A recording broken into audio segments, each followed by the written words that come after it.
তোমার নাম জানি কি? সালে। সালে মানে সবাই জয়লা কই কে?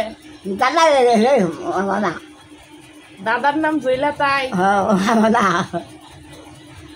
না তা আমি তো এই এত বছর জানি তোমার নামই জয়লা। না না না দাদার নাম, তোমার নামটাও সুন্দর সালে।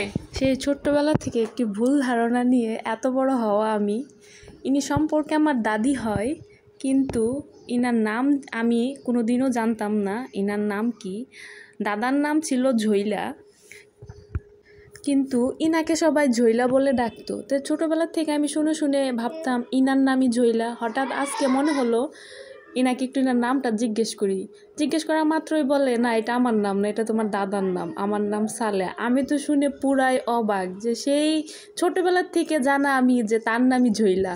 ব্যাপারটা খুবই হাস্যকর, আমার এত হাসি পেয়েছিল, মানে আমি কখনো বুঝতেও পারি নাই যে তার হাজবেন্ডের নাম ঝইলা।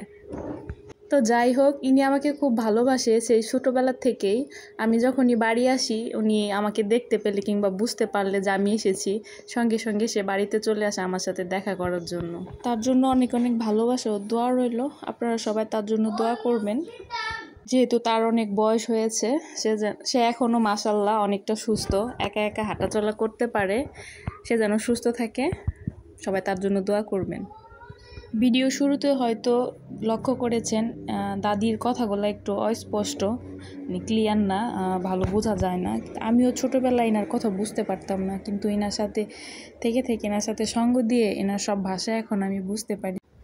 আর হাসিটা দেখছেন মাশাআল্লাহ পৃথিবীর শ্রেষ্ঠ হাসি।